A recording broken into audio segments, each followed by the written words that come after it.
सिंध में अंधेर नगरी चौपट राज। कराची के शहरियों से अब सेहतमंद खुराक भी छीन ली गई है। इतना बड़ा फ्रॉड, इतना बड़ा टीका किस तरह लगाया गया सिंध के दारुल हुकूमत में, और यह कोई पहली दफ़ा नहीं हुआ कि गंदुम में इस तरह दानिस्ता तौर पर कचरा मिलाया गया, गंदुम गायब कर दी गई।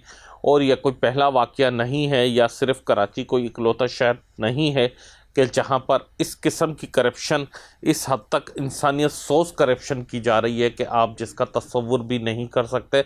लोगों की ज़िंदगियों से किस तरह खेला जा रहा है, शायद आप सोच भी नहीं सकते।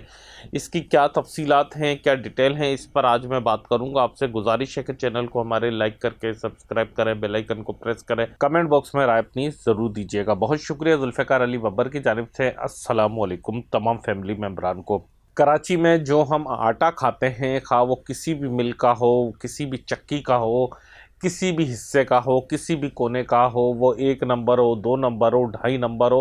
अच्छा, 1-2 नंबर जो हम बंदों के लिए कहते हैं वो वाला नहीं, आटे के नंबर होते हैं। तो 2.5 नंबर आटा जो है ना मुनासिब समझा जाता है, 1 नंबर मैदे में आ जाता है। यह मैं इसलिए आपको समझा रहा हूँ। कोई सा भी हो, लेकिन जिस गंदम से पीसा जाता है उस गंदम में होश रुबा और दानिस्ता करप्शन, खुर्द-बुर्द के इल्ज़ामात सामने आए और इतने हैरान कर देने वाले इंकशाफात हैं कि आप सुनकर शायद यकीन ना कर पाएँ। सिर्फ मैं कराची शहर की बात कर रहा हूँ कि 13.25 अरब रुपए ये वो हैं जो कि सरकारी आदाद शुमार के मुताबिक हैं।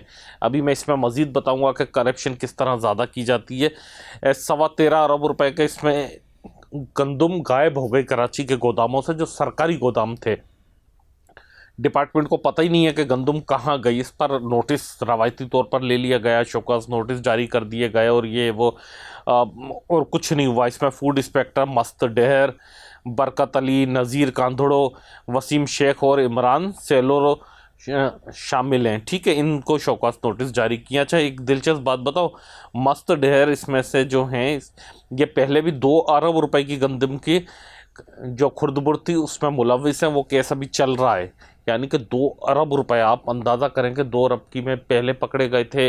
फिर अभी इसमें जो है 13.25 अरब रुपए की गंदुम, फिर इससे पहले कितनी ऐसी की होंगी कि जिसका कोई रिकॉर्ड मौजूद नहीं है। बिलफर्ज वैसे तो हमारा सिस्टम बड़ा ऐसा एक ऐसे लोगों को निकाल देता है, लेकिन नौकरी चली जाती है इस बंदे की, तब भी क्या ये रिकवर हो सकेंगे?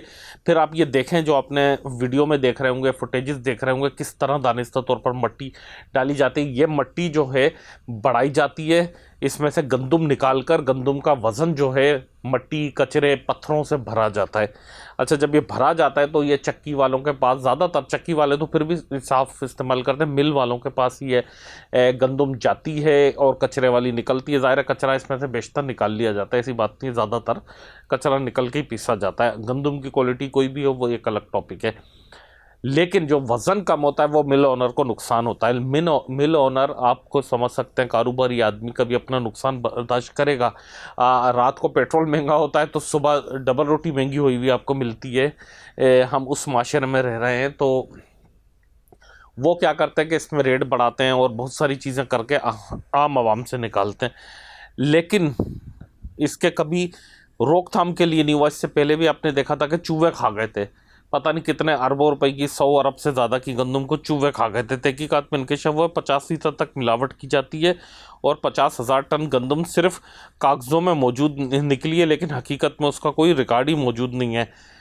शदीद तरीन ये गफलत है और ये रूटीन का हिस्सा है। यानी कि ये मैं उस महकमे की बात कर रहा हूँ, महकमा खुराक सिंध का, और सिर्फ इस वक्त पे कराची सिटी की बात कर रहा हूँ। ऐसी बात नहीं है कि कोई महकमा खुराक जो है वहाँ पर सिर्फ करप्शन है। फूड डिपार्टमेंट में सिंध में और बाकी सारे डिपार्टमेंट बहुत अच्छे चल रहे हैं, या सिर्फ एक कराची शहर में ऐसी सिचुएशन है, बाकी पूरा सिंध बहुत अच्छा चल रहा है। ये हर जगह मौजूद है, और ऐसा भी नहीं है कि जितने मैंने आदाद शुमार बताए कि 13.25 अरब रुपए की, या हाल ही में गंदुम का स्कैंडल जो फूड डिपार्टमेंट खुद तहकीकात कर रहा है अपने लोगों के खिलाफ, तो इससे अंदाज़ा लगाएं। कभी पुलिस में आपने देखा कितनी करप्शन होती है, पुलिस डिपार्टमेंट कितनी उसकी तहकीकात करता है, हेल्थ में कितनी दवाइयों की खुर्द-बुर्द होती है, कितनी तहकीकात होती है, एजुकेशन में किस तरह कोर्स की किताबें बच्चों तक नहीं पहुंचती, किसी भी स्कूल में कितनी करप्शन होती है, एजुकेशन डिपार्टमेंट क्या तहकीकात करता है, बहुत कोई बड़ा स्कैंडल होता है तो थोड़ी बहुत करता है। ये फूड डिपार्टमेंट खुद तहकीकात कर रहा है 13.25 रुपये की गंदम की, और जो मिलावट की जाती है वो अलग है, जो नहीं पकड़ी जाती वो अलग है, जो पहले की थी वो अलग है, जो दीगर शहरों में होती है वो अलग है, जो इसकी क्वालिटी ख़राब होती है वो अलग है। अगर वो सब कुछ आप मिला लें तो आप तसव्वुर कर सकते हैं कि ये कितने खरबों रुपए बनते हैं। ये क्या खरबों रुपए आप क्या समझ रहे हैं कि ये हुकूमत के जा रहे हैं, किसी और के जा रहे हैं? जी नहीं, ये आपके जा रहे हैं, ये मेरे पैसे जा रहे हैं। ये जो हम टैक्स देते हैं, ये जो महंगा आटा खरीदते हैं, ये जो हमारे बिल में टैक्सेस होते हैं, हमारे गाड़ी की ट्रांसफ़र में, पेट्रोल में, बच्चों की फ़ीस में, वो पैसे हैं। ये किसी के ज़ाती पैसे नहीं हैं।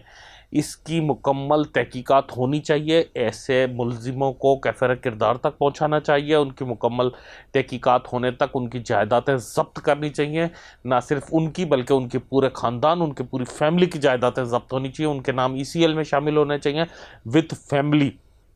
कभी कभी ऐसा होता है कि एक आदमी बोलता है कि मैं कुर्बानी का बकरा बन रहा हूँ, मेरी फैमिली सेटल हो जाएगी, उनको पैसे दे देते हैं, वो जाएं, वो बंदा यहाँ खड़ा है, केसेस चल रहे हैं 5 साल 10 साल, बार्गेनिंग करके बाद में किसी तरह आ जाएंगे। या ठीक है, हेल्थ के इशू पर पैसा तो ऐसे लोगों के पास बहुत होता है, कोर्ट से बेल ले लेंगे, ज़मानत ले लेंगे कि अब बीमार हैं, अब बड़ी उम्र है, अब ये बीमारियाँ ला के। आपने देखा जिस तरह सियासतदान ऑफिसर्स जब पोस्टिंग पे होते हैं तो वो 18-18 घंटे जाग रहे होते हैं, पैसा कमा रहे होते हैं, और जब वो जेल में चले जाते हैं तो फिर फौरी तौर पर लाठी आ जाती है हाथ में, लंगड़ा कर चलते हैं, फिर शुगर, ब्लड प्रेशर, पता नहीं कौन कौन सी डिजीज़ आ जाती हैं कि जिनके कभी हमने शायद नाम भी ना सुने हो, हमें याद भी ना हो, और ये सब के साथ होता है।